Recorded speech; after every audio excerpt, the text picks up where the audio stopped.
नमस्कार, आप देख रहे हैं रितम और मैं हूं आपके साथ चेतना मनकोटिया। कर्नाटक में विधानसभा चुनाव प्रचार जोरों पर है। केंद्रीय गृह मंत्री अमित शाह ने आज तुमकुरू जिले के गुब्बी में एक रोड शो किया। इस दौरान उन्होंने पूर्व मुख्यमंत्री बीएस येदियुरप्पा के किए गए कार्यों की तारीफ की और कांग्रेस पर जमकर निशाना साधा। अमित शाह ने कहा कि हमारे बीएस येदियुरप्पा ने कर्नाटक के लिए बहुत काम किया है। हमने 4% मुस्लिम आरक्षण को खत्म कर लियांगत और दलित समाज के आरक्षण को बढ़ाया है। अगर कांग्रेस पार्टी आई तो ये सारा आरक्षण लेकर फिर से मुस्लिम आरक्षण लाएगी। शाह ने कहा, भारतीय जनता पार्टी की नीतियों की वजह से किसानों को भी फायदा हुआ है और व्यापारियों को भी। शाह ने कहा कि मोदी जी के सबका साथ सबका विकास की नीति से कर्नाटक का समग्र विकास हो रहा है। इसीलिए कर्नाटक में एक बार फिर डबल इंजन की सरकार बनने जा रही है। देश भर में आज 1 मई को महाराष्ट्र और गुजरात का स्थापना दिवस मनाया जा रहा है। इस मौके पर प्रधानमंत्री नरेंद्र मोदी ने दोनों राज्यों के नागरिकों को बधाई दी। प्रधानमंत्री ने ट्वीट में लिखा, महाराष्ट्र दिवस की शुभकामनाएं। राज्य की एक महान संस्कृति है और यहाँ के लोग मेहनती हैं। उन्होंने विभिन्न क्षेत्रों में राष्ट्रीय प्रगति को समृद्ध किया है। पीएम ने लिखा कि मैं आने वाले सालों में महाराष्ट्र की निरंतर प्रगति के लिए प्रार्थना करता हूँ। उन्होंने ट्वीट किया कि गुजरात स्थापना दिवस की शुभकामनाएं। गुजरात ने अपनी सर्वांगीण प्रगति के साथ साथ अपनी अनूठी संस्कृति के कारण एक पहचान बनाई है। भाजपा ने कर्नाटक में होने वाले विधानसभा चुनाव के लिए संकल्प पत्र जारी कर दिया है। भाजपा अध्यक्ष जेपी नड्डा ने बेंगलुरु में भाजपा मुख्यालय से घोषणा पत्र जारी किया। इस दौरान मुख्यमंत्री बसवराज बोम्मई और भाजपा के वरिष्ठ नेता बीएस येदियुरप्पा मौजूद रहे। घोषणा पत्र में पार्टी ने यूनिफॉर्म सिविल कोड का वादा किया है। साथ ही बीपीएल परिवार को 3 रसोई गैस सिलेंडर मुफ्त देने का भी वादा किया है। बीजेपी ने गरीब लोगों को राज्य में 10 लाख घर देने की भी घोषणा की है। वहीं इस मौके पर जेपी नड्डा ने कहा कि हम पहले की तरह ही एक बार फिर किए हुए वादों को पूरा करने के लिए प्रतिबद्ध हैं। हिंसाग्रस्त सूडान से अपने नागरिकों को वापस लाने के लिए भारत के अभियान ऑपरेशन कावेरी के तहत आज 186 भारतीय स्वदेश लौटे। भारत ने हिंसा से प्रभावित सूडान से अपने नागरिकों को निकालने के लिए पिछले सप्ताह ऑपरेशन कावेरी शुरू किया था। विदेश मंत्रालय के प्रवक्ता अरिंदम बागची ने ट्वीट कर ये जानकारी दी। बता दें कि रविवार को इस अभियान के तहत 229 भारतीय बेंगलुरु पहुंचे थे, जबकि इसके एक दिन पहले 365 भारतीय नागरिक दिल्ली आए। बता दें कि अब तक 2300 भारतीयों को वापस लाया गया है। सुप्रीम कोर्ट की संवैधानिक बेंच ने आज तलाक को लेकर अहम फैसला सुनाया है।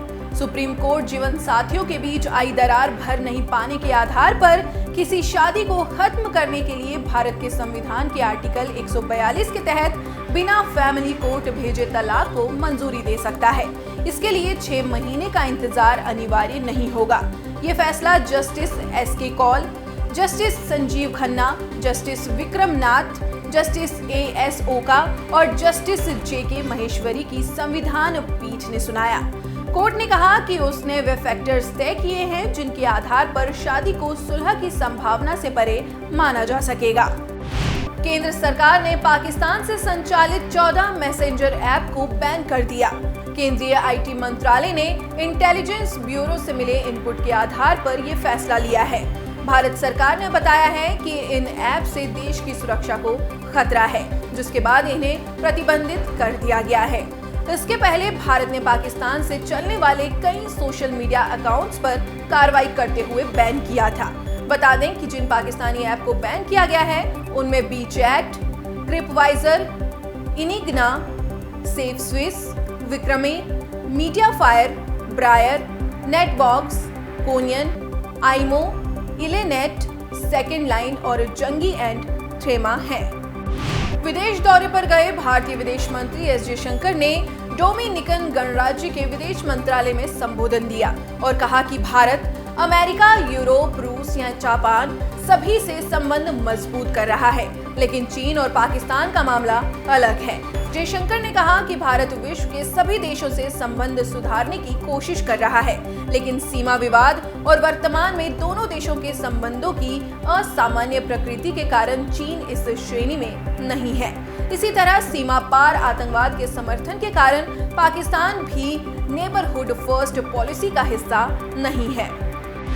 दिल्ली सीएम केजरीवाल के सरकारी आवास के सौंदर्यीकरण पर खर्च हुए करोड़ों रुपयों को लेकर बीजेपी ने एक बार फिर निशाना साधा है। बीजेपी के वरिष्ठ नेता विजय गोयल का कहना है कि जो व्यक्ति ये कहता था कि वो बड़ा बंगला नहीं लेगा, वो अपने आवास की साज सज्जा में 45 करोड़ रुपए खर्च कर रहा है। विजय गोयल ने तल्ख अंदाज में कहा, ऐसे व्यक्ति को पद से तुरंत इस्तीफा दे देना चाहिए। वहीं दिल्ली बीजेपी के वरिष्ठ नेता हर्षवर्धन का कहना है कि 45 करोड़ रुपए मुख्यमंत्री के आवास पर खर्च करना बहुत बड़ा मामला है। इसकी जांच होनी चाहिए और मामला भी दर्ज होना चाहिए। बता दें कि दिल्ली के उप राज्यपाल ने जांच के आदेश दिए हैं। बिहार में 1994 में IAS जी कृष्णया की हत्या के मामले में सुप्रीम कोर्ट सुनवाई को तैयार हो गया है। दरअसल आनंद मोहन सिंह एक युवा IAS अधिकारी और तत्कालीन जिला अधिकारी जी कृष्णया की हत्या के मामले में आजीवन कारावास की सजा काट रहा था, जिसे 27 अप्रैल को रिहा कर दिया था। पूर्व सांसद आनंद मोहन की रिहाई के खिलाफ IAS जी कृष्णया की पत्नी ने सुप्रीम कोर्ट में चुनौती दी थी, जिस पर अब सुप्रीम कोर्ट 8 मई को मामले की सुनवाई करेगा। उत्तर प्रदेश के मुख्यमंत्री योगी आदित्यनाथ आज मुरादाबाद पहुंचे, जहां उन्होंने नगर निकाय चुनाव के मद्देनजर भारतीय जनता पार्टी के प्रत्याशी विनोद अग्रवाल के लिए जनता से अपील की और वहां आयोजित जनसभा को संबोधित किया।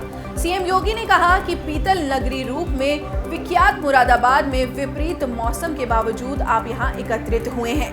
आज मुरादाबाद बदल चुका है। पहले पीतल नगरी बंद होने की कगार पर थी, आज पीतल नगरी देश में एक्सपोर्ट का हब बन चुका है। सीएम योगी ने कहा कि भारत पिछले 9 वर्षों में बदल चुका है। दुनिया में संकट की घड़ी में भारत संकट मोचक बन चुका है। जम्मू कश्मीर में देशी और विदेशी पर्यटकों की संख्या दिनों दिन बढ़ रही है और इस प्रकार से ये केंद्र शासित प्रदेश देश में पर्यटन के लिहाज से पसंदीदा स्थलों में शामिल हो रहा है।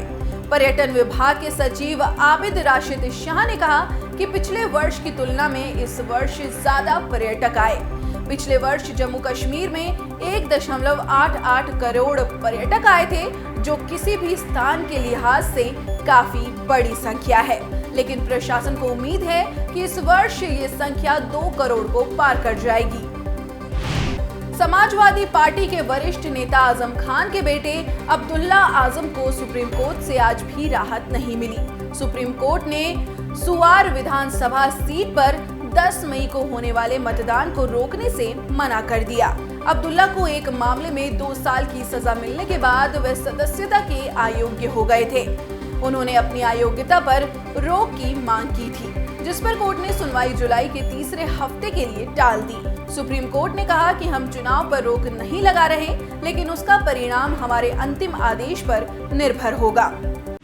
देश में कोरोना वायरस के मामलों में अब कमी देखने को मिल रही है।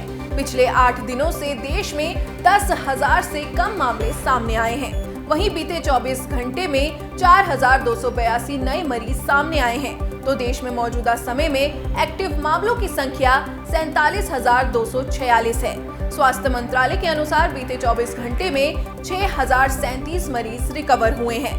कोरोना के नए मरीजों की संख्या की तुलना में रिकवरी मरीजों की संख्या ज्यादा है। महाराष्ट्र के गढ़चिरौली जिले में बीते दिन शाम को सुरक्षा बलों और नक्सलियों के बीच मुठभेड़ हुई। इस दौरान कमांडर सहित 3 नक्सलियों को मार गिराया गया। गढ़चिरौली के पुलिस अधीक्षक नीलोत्पल ने बताया कि पुलिस को सूचना मिली थी कि नक्सलियों के पैरीमिली और अहेरी दलम के सदस्य माने राजाराम और पैरीमिली सशस्त्र चौकी के बीच एक वन क्षेत्र में डेरा डाले हुए हैं। इसके बाद तलाशी अभियान चलाया गया। तलाशी अभियान के दौरान नक्सलियों ने पुलिस टीम पर गोलीबारी कर दी। इसके बाद पुलिस ने जवाबी कार्रवाई की। मुठभेड़ के बाद मौके से 3 नक्सलियों के शव बरामद किए गए। साथ ही भारी मात्रा में हथियार और अन्य सामग्री भी बरामद की गई है। मिस्र के बेरेनिस बंदरगाह के करीब खुदाई में भगवान बुद्ध की प्राचीन मूर्ति मिली है। ये मूर्ति रोमन शासन के दौरान भारत व मिस्र के व्यापारिक संबंधों पर प्रकाश डालती है। रोमन शासन 27 ईसा पूर्व से 476 ईस्वी तक रहा था। यहाँ से संस्कृत में लिखा एक शिलालेख भी मिला है। वहीं मंदिर के बारे में ग्रीक में लिखा शिलालेख भी मिला है।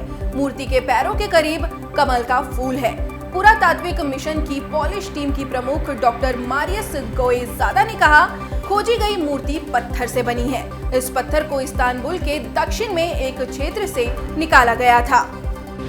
दुनिया में सबसे खतरनाक माने जाने वाले आतंकी संगठन ISIS का सरगना अब्बू हुसैन अल कुरैशी सीरिया में मारा गया है। तुर्की के राष्ट्रपति एर्दोगन ने ये जानकारी दी है। उन्होंने बताया कि तुर्की की MIT खुफिया एजेंसी द्वारा चलाए गए एक अभियान में इसे मारा गया है। उन्होंने आगे कहा कि तुर्की बिना किसी भेदभाव के आतंकवादी संगठनों के खिलाफ अपना संघर्ष जारी रखेगा।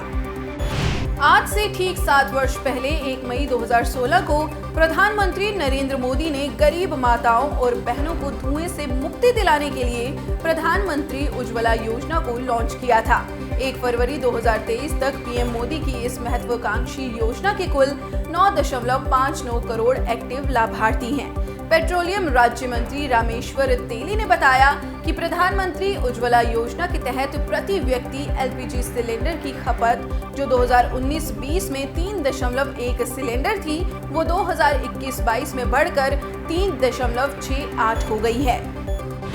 देश में औद्योगिक गतिविधियों की रफ्तार तेजी से बढ़ रही है। देश के विनिर्माण सेक्टर ने वित्त वर्ष 2022-23 की अंतिम तिमाही में जोरदार प्रदर्शन किया है। भारत की फैक्ट्री गतिविधियां पिछले 4 महीनों में अप्रैल में सबसे तेज गति से दर्ज की गई हैं। PMI यानी विनिर्माण खरीद प्रबंधक सूचकांक के सर्वे में ये बात सामने आई है। आंकड़ों के अनुसार PMI अप्रैल में 57.2 पर रहा है, जो कि इससे पिछले महीने यानी मार्च 2023 में 56.4 पर था। भारतीय शेयर बाजार के सकारात्मक रुख के बीच फॉरेन पोर्टफोलियो निवेशकों की ओर से पैसों की बरसात हुई है। अप्रैल के महीने में FPI द्वारा भारतीय बाजारों में 11,630 करोड़ रुपए का निवेश किया गया है। डिपॉजिटरीज की ओर से जारी किए गए आंकड़ों के अनुसार चालू वित्त वर्ष की शुरुआत से विदेशी निवेशकों ने 11,630 करोड़ रुपए का शुद्ध निवेश भारतीय बाजारों में किया है। इससे पहले मार्च के महीने में FPI का प्रवाह 7,936 करोड़ रुपए पर सकारात्मक था। देश में बढ़ती महंगाई के बीच लोगों के लिए एक राहत भरी खबर आई है। दरअसल आज कमर्शियल LPG सिलेंडर के दाम में भारी कटौती की गई है। तेल विपणन कंपनियों ने कमर्शियल LPG गैस सिलेंडरों की कीमतों में 171.5 रुपए की कटौती की है। इस कटौती के बाद दिल्ली में आज से 19 किलो कमर्शियल LPG सिलेंडर का खुदरा बिक्री मूल्य 1,856.5 रुपए हो गई है, जिससे अब आम आदमी को काफी राहत मिलने की उम्मीद है। एलन मस्क की कंपनी SpaceX ने आज दुनिया के सबसे शक्तिशाली सक्रिय रॉकेटों में शुमार फाल्कन हेवी को लॉन्च कर दिया है। रॉकेट फ्लोरिडा स्थित नासा के केनेडी स्पेस सेंटर से लॉन्च हुआ। इस रॉकेट में 5 मिलियन पाउंड से अधिक का थ्रस्ट और एक इंटरनेट उपग्रह था। फाल्कन हेवी रॉकेट एक SpaceX रॉकेट है जो बाह्य अंतरिक्ष में वैज्ञानिक खोज के लिए महत्वपूर्ण है।